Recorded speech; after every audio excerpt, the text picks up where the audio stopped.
রুটি কিংবা পরোটার সাথে খাওয়ার জন্য এখন থেকে আর আলাদা কিছু তৈরি করার প্রয়োজন পড়বে না। সকালের নাস্তা কিংবা রাতের ডিনারের জন্য এটি ঝটপট করে বানিয়ে নিতে পারবেন। আর এটা তৈরি করা না যতটা সহজ, খেতে কিন্তু অসম্ভব মজা হয়ে থাকে।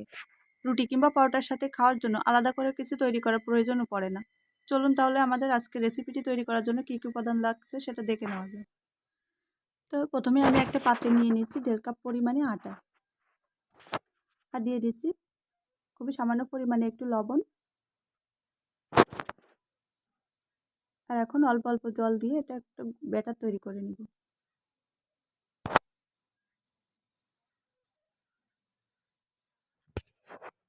আর আটাটা একটু ভালোভাবে ফেটিয়ে নিতে হবে যাতে ভিতরে কোনো দলা পেকে না থাকে। তো আমি কিন্তু ভালোভাবে ফেটিয়ে নিয়েছি। এখন দিয়ে দিচ্ছি স্বাদ অনুযায়ী কিছুটা কাঁচামরিচ কুচি। আর আমি এখানে একটা গাজর নিয়ে নিয়েছি, গাজরের অর্ধেক নিয়ে নিয়েছি, এটা পুরোটাই গ্রেট করে দিয়ে দিব।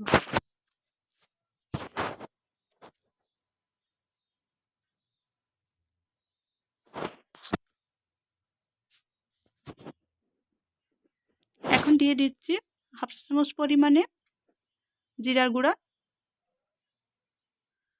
এখন সব কিছু ভালোভাবে একটু মাখিয়ে নিচ্ছি।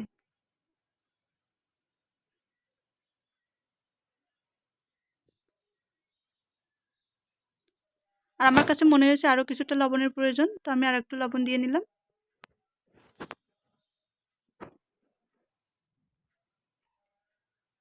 আর এটা ঘন কেমন হবে সেটা আপনাদেরকে একটু দেখিয়ে দিচ্ছি।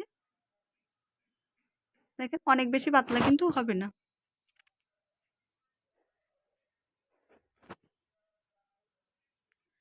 এখন আমি চুলায় একটা তাওয়া বসিয়ে দিয়ে খুবই সামান্য পরিমাণে একটু তেল দিয়ে দিয়েছি, সয়াবিন তেল। এখন একটা টিস্যু পেপারের সাহায্যে ভালোভাবে মুছে নিলাম। আর চুলার আঁচ কিন্তু একেবারে লোতে রাখতে হবে। এখন যে ব্যাটার গুলিয়ে রেখেছি ওটা থেকে অল্প অল্প করে দিয়ে আমরা চামচের সাহায্যে এভাবে করে ছড়িয়ে দিব। যতটা সম্ভব পাতলা করে ছড়িয়ে দেওয়ার চেষ্টা করবেন।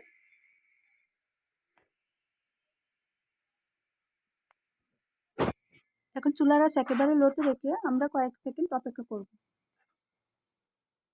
আর দেখতে পাচ্ছেন আমার উপরটা কিন্তু বেশ ভালোভাবে কুকড হয়ে গিয়েছে। এখন আমি একটা চামচের সাহায্যে উল্টে দিলাম।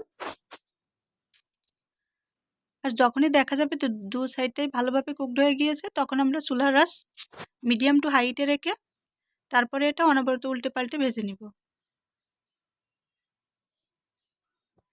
আর চামচের সাহায্যে এভাবে করে একটু চেপে দিচ্ছি, তাহলে কিন্তু দেখবেন যে খুব সহজেই ফুলে উঠবে রুটিটা।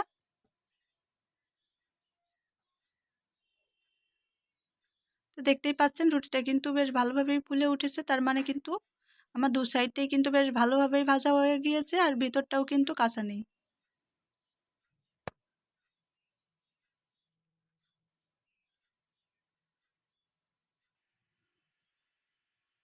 এই যে আমার রুটি কিন্তু তৈরি করা হয়ে গিয়েছে, আমি এখন উঠিয়ে নিব। আবারও কিছুটা পরিমাণে ব্যাটার দিয়ে দিব তার আগে কিছুটা পরিমাণে তেল দিয়ে আবারও একটু টিস্যু পেপারের সাহায্যে মুছে নিলাম। আর এই পর্যায়ে চুলার আঁচ অবশ্যই আবার লোতে রাখবেন।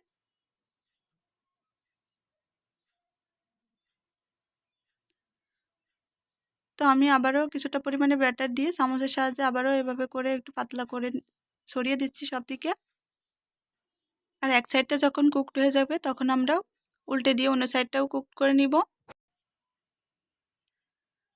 আর পরবর্তীতে আমরা চুলার আঁচ মিডিয়াম টু হাইটে রেখে এটা চামচের সাহায্যে এভাবে নেড়ে চেড়ে রুটিগুলো তৈরি করে নিব।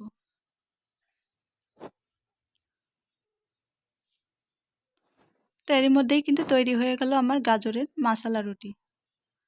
তো দেখেই নিলেন এটা তৈরি করা কতটা সহজ আর এটা খেতে কতটা মজা হবে সেটা নিশ্চয়ই বুঝতে পারছেন। আর এটা কিন্তু যেমনটা না স্বাস্থ্যসম্মত, তৈরি করার প্রসেসটাও কিন্তু খুবই সহজ। সকালের নাস্তা কিংবা রাতের ডিনারে খুব সহজেই কিন্তু তৈরি করে নিতে পারবেন গাজরের মশলা রুটি। আর এতে কিন্তু সময়টাও বেঁচে যাবে। তো আশা করছি আমার আজকের এই সহজ রেসিপিটি আপনাদের কাছে ভালো লেগেছে। ভালো লাগলে অবশ্যই লাইক কমেন্ট শেয়ার করতে ভুলবেন না। আর পেজে একটা ফলো দিয়ে অবশ্যই পাশে থাকবেন। আজকের মতো এখানেই বিদায় নিচ্ছি। দেখা হবে অন্য কোনো ভিডিওতে। ততক্ষণ পর্যন্ত সবাই ভালো থাকুন, সুস্থ থাকুন। ধন্যবাদ।